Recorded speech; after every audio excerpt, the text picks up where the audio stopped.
course, the Russians want to have their cake and eat it, which is they do want to send some kind of signal about their obnoxiousness and ability to look disruptive, but at the same time, if we overreact, what they effectively want to do is say, why are you reacting to this activity in international waters? And I think we should probably give it short shrift. A Russian warship is being tracked by the Royal Navy after carrying out live-fire artillery exercises in the English Channel.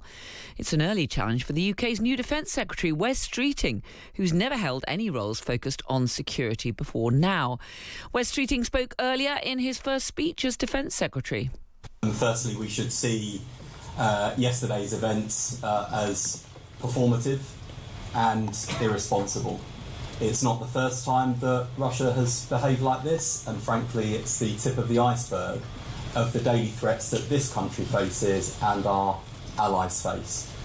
And Russia should be in no doubt about the resolve of this government and this Prime Minister. Our resolve to stand against Russian aggression in Ukraine, but also Russian aggression against all of our allies. Well, that was Wes Streeting speaking earlier. Let's talk to Matthew Savill, Director of Military Sciences at the RUSI military think tank. Good evening to you, Matthew. Good evening.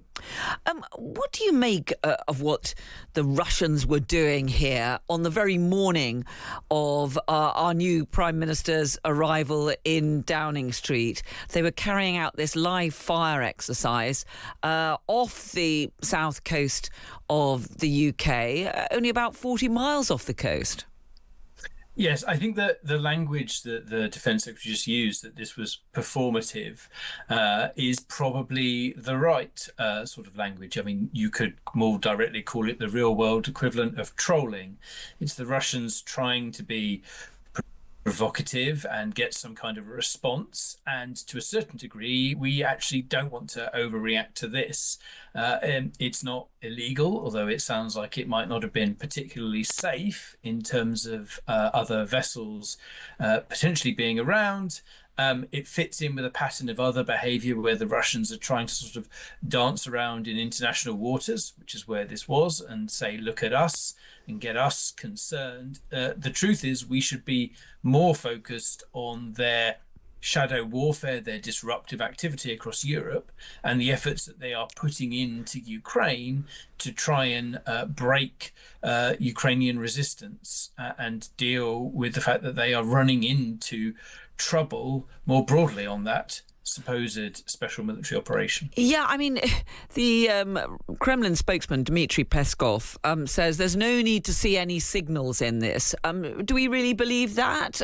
Speaking just after we've seen this live fire exercise, and as I say, really just a coincidence that it happens as a new Prime Minister's taking office?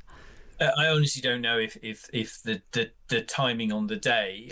I mean, the ship will have been in the area for some time, has been tracked. Maybe the decision to do something today has something to do with that. Of course, the Russians want to have their cake and eat it, which is they do want to send some kind of signal about their obnoxiousness and ability to look disruptive, but at the same time, if we overreact, what they effectively want to do is say, why are you reacting to this activity in international waters? And I think we should probably give it short shrift. So Wes Streeting is the new Defence Secretary. We heard him speaking there, talking about how no one should doubt the UK's resolve to confront Russian aggression. How do you think his appointment is being seen within the armed forces, within the military? Clearly, he doesn't have defence or military experience. Neither, for that matter, have many other previous defence secretaries. Do you think that he's been put in there to shake up some of the problems there are with things like procurement in the MOD? special insight into what the military are saying today. On the one hand, it's more change inside a department that is already trying to implement a reform of its structures, that's trying to manage the mismatch between the available funding and the ambition of the last strategic defence review, and has undergone a lot of change in terms of its policy and political personnel over the past 12 months. So this is unfortunate timing for the MOD.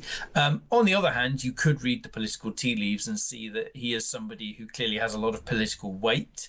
As somebody who was contemplating a run for the leadership, and maybe the combination of that political weight and the previous defence secretary but one now being the chancellor might give an opportunity for a re-evaluation of defence spending. But I don't think defence should count its chickens yet. It's got a lot of hard work to do to demonstrate, I think, to the Treasury machine and to the public why extra defence investment is required. Yeah, I mean, John Healey, his appointment as a former Defence Secretary who resigned over the fact that the previous Prime Minister and Chancellor wouldn't, in his view, provide sufficient resources to keep the country safe. There will now, won't there, be real pressure on John Healey to fund the defence investment plan, to set out when the UK is going to get to 3% and 3.5% of GDP. Do you think that there will now be huge pressure on him to do that? He's given indications that he wants to, but we're still a long way from getting that. Yes, I think there will be certainly a degree of self-induced pressure. I mean, just in terms of his credibility, he resigned because he said the existing settlement was not big enough. Whilst that was tweaked when the Defence Investment Plan was then released, it clearly still fell short. But he now has other problems and other departments to contend with. In some respects, we're in an autopilot mode at the moment, which is the government is largely speaking using the same language and talking about the same targets as the government was using under Keir Starmer. But it's fair at that point to highlight the government's stated policy position is that they went to NATO and they agreed to NATO targets, which is spending 3.5% of GDP by 2035. And so in some respects, we've been having this slightly odd conversation where the Treasury has been resisting the implementation of the government's own policy. So John Healey now has to work out how he's going to afford that. Matthew Savill, Director of Military Sciences at RUSI. Great to speak to you. Thank you so much for joining us. My pleasure.